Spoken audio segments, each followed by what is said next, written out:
प्रधानमंत्री कोई साथ में नहीं है, साथ होते तो ये 10 दिन से नहीं बैठे होते।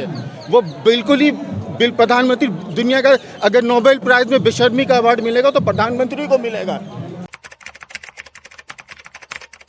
यही तो बीजेपी है ना, यही तो आरएसएस है ना, जिसने आज भी जातियां बना रखी हैं, सबको जातियों बांटा। और बाबा साहब कह गए थे 26 जनवरी 1950 को प्रेमबल में, we the people of India. उन्होंने कहा था इनको सरकारों को कि सबको भारत का नागरिक बनाना, जातियां खत्म कर देना, धर्म खत्म कर देना, धर्म चलते रहे, मानते रहे लोग, लेकिन वो व्यवहार में ना आए, सड़कों पर ना आए। लोगों को जो धर्म मानना, कौन सा भगवान मानना, उनका अपनी आजादी दे के गए। तुमने धर्म को और तुमने जातियों को राजनीति में लाके खड़ा कर दिया। तो आज अगर जाति के लोग उनके साथ खड़े तो क्या तकलीफ हो रही है भाई? आज दुख हो रहा है क्या तुम्हें? आज उनके परिवार के लोग नहीं खड़े होंगे तो कौन खड़ा होगा?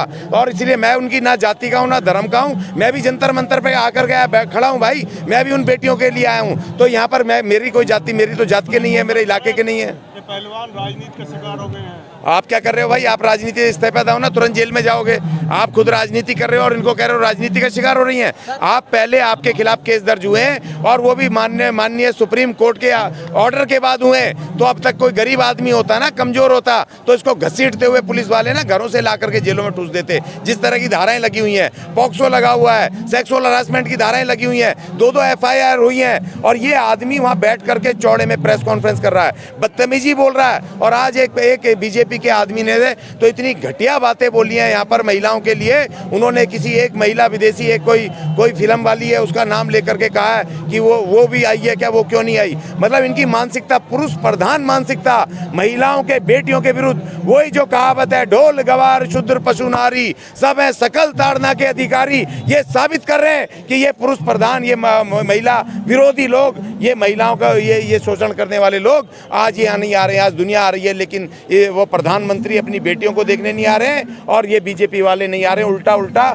और गलत इनके चरित्र पर हमला कर रहे हैं। उषा कह रही है अनुशासनहीनता फैलाया जा रहा है, देश की छवि खराब की जा रही है। देखिए, पीटी उषा जी एक प्लेयर हैं, और पीटी उषा जी वो अभी वहाँ पर उनके काम कर रही हैं, नौकरी कर रही हैं। तो बहुत बार ऐसी बार होता है, नौकरी बचाने के लिए कई बार बोलना पड़ता है। और पीटी उषा जी ने, अरे रुको भाई, 1 मिनट जरा, एक करके आराम से, मैं जान ही रहा हूँ। देखो, एक जो पीटी उषा जी हैं वो वहाँ नौकरी कर रही हैं, वहाँ से पैसा ले रही हैं, पेंशन ले रही हैं। अगर वो इनके खिलाफ बोल देंगी अगर सरकार के, तो उनकी उसी समय नौकरी चली जाएगी, पेंशन खत्म हो जाएगी। तो उनकी तकलीफ को, वो भी एक बेटी है, एक महिला है, और एक महिला होने के नाते वो कह रही हैं। लेकिन मैं उसका बिल्कुल विरोध करता हूँ, मैं उस बात को बिल्कुल उसका इत्तेफाक नहीं रखता हूँ, क्योंकि वो गलत कह रही हैं, किसी प्रेशर में कह रही हैं। तो इसलिए हमें ज़्यादा सीरियस नहीं लेना चाहिए, क्योंकि वो एक महिला है और उनको अभी रोजी रोटी कमानी है। हरियाणा से निकाल के पूरे देश में कुश्ती को ले जाना चाहता हूँ और उसके लिए नए बदलाव कर रहा हूँ, इसलिए मेरा विरोध हो रहा है। नहीं तो अभी तो पूरे देश में ही है ना।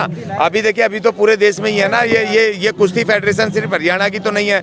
आज आपको इतने साल हो गए, कम से कम 9 साल से आप कुश्ती फेडरेशन के आप चेयरमैन हो, तो आपने अभी तक क्यों नहीं ले गए? आज अचानक से जब इन्होंने सेक्सुअल हरासमेंट के केस लगाए तो अभी देश में ले जा रहे हो। मैं तो अनुसूचित जाति का आदमी हूँ, मेरे एक से एक पहलवान है, बिरजू पहलवान, जो कि 1 सेकंड में लोगों को, बड़े बड़े पहलवानों को उठा के चित कर देता है। उसका नाम तो नहीं आया उसमें ओलंपिक के लिए, उसका नाम तो नहीं आया एशियन खेलों के लिए। लेकिन हमें क्यों करे, कैसे मिलेगा? ये जातिवादी लोग कहाँ से मौका देंगे? हमारे SC ST का हमारा हिस्सा कहाँ है भाई? हमारे पहलवान कहाँ है? लेकिन आज सवाल SC ST का नहीं है, आज जनरल का नहीं है, आज सवाल है हमारी बेटियों ने, हमारी बहनों ने, उन्होंने इसके ऊपर सेक्सुअल हरासमेंट का केस लगाया है। और वो एक महिला जब बोलती है, अपनी तकलीफ बताती है, तो वो आप समझ लो कि अपने समाज में अपनी इज्जत को दाव रख कर आती है। तो कार्रवाई नहीं कर पा रहे हैं, वो कह रहे हैं माफियाओं पर कार्रवाई कर रहे हैं हम। तो ये जो है बाहुबली है, इन पर तो मैं तो कह रहा था कि भाई इनकी भी गाड़ी कब पलटेगी, क्योंकि इनके ऊपर भी 38 केस का पोस्टर लगा हुआ है, वहाँ पे भयानक वो पोस्टर लगा है, 38 केस हैं। और ये तो जिसको गोली से इसकी गाड़ी पलटी थी, विकास दुबे, उससे ज़्यादा ही केस हैं, कम नहीं है, और उससे बड़ी बड़ी धाराओं में है। तो भैया इनकी कब वो पलट रही है, ये बताएं योगी जी को बताना चाहिए कि कब पलटेंगे। तुम्हारी पार्टी में है इसीलिए नहीं पलट रही है, वो मजबूत है, 5-6 सीटों पर वो अपना दखल रखते हैं उसकी लोकसभा की, इसलिए नहीं पलट रही है। पंजाब राज में दहाड़ रहे हैं, बोल रहे हैं सबका हिसाब बराबर किया तीक के मामले में। हाँ तो उन्होंने किया तो इसका भी करो ना। हमारी बेटियां बैठी हैं, इसको करो, देश देख रही है, दुनिया देख रही है। आधी आबादी को अब इनको सबक सिखाना है 2024 में। इनको, इन मनुवादियों को, इन जातिवादियों को और इन पुरुष प्रधान मानसिकता वालों को, महिला विरोधी विचार के इन लोगों को सबक सिखाना है और एक ऐसी सरकार लेकर के आनी है जो तमाम नागरिकों के लिए काम करे, संविधान के हिसाब से काम करे, संविधान को लागू करे। अगर संविधान लागू होता तो आज इन बेटियों को यहाँ बैठना नहीं पड़ता। जो न्याय में विश्वास रखें, भारत के संविधान में विश्वास रखें, हमें ऐसी सरकार चुन के लानी है।